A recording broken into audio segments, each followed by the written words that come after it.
I'm going to record my lesson plan for Wednesday, July 29th, for Wednesday night Bible study at the Baptist Church. When you are serving others, it has a way of shifting our attention away from ourselves and placing it where it belongs, which is on Jesus Christ. Hebrews chapter 12, verse 2.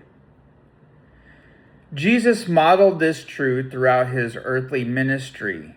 See Mark chapter 10, verse 45, where he says, I came to not to be served, but to serve and to give my life as a ransom for many.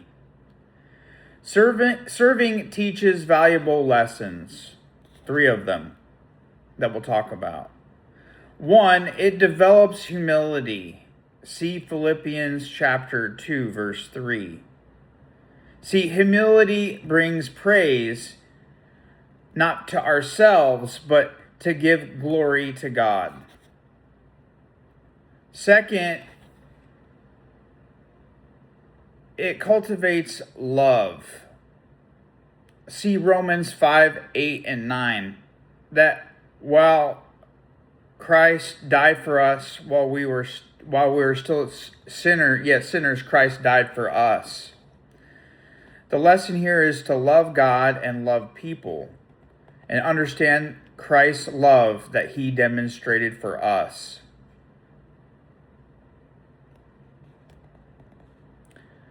Serving also strengthens our faith. See Hebrews 11:6. We often discover that God provides the wisdom, the strength, and resources when we step out in obedience. See John chapter 14, verse 15. Some of those things that we will receive are the dynamis, or the empowerment.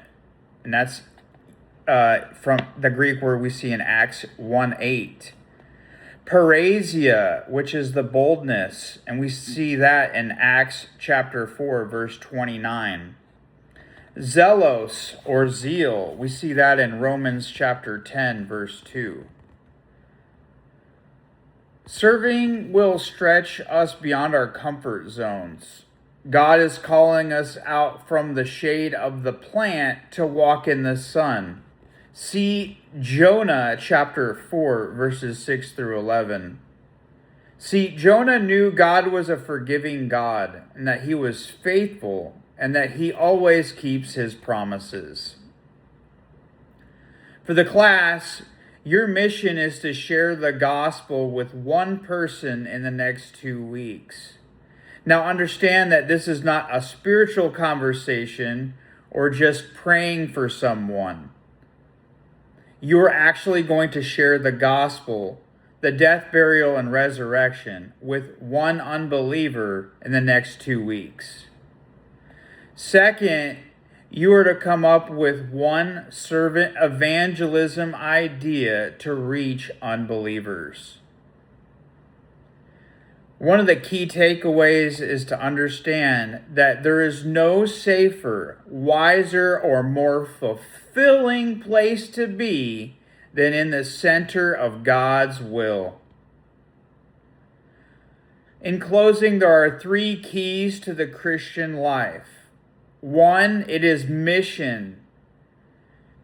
It reminds us why we are here. See Matthew chapter 28, verses 19 and 20.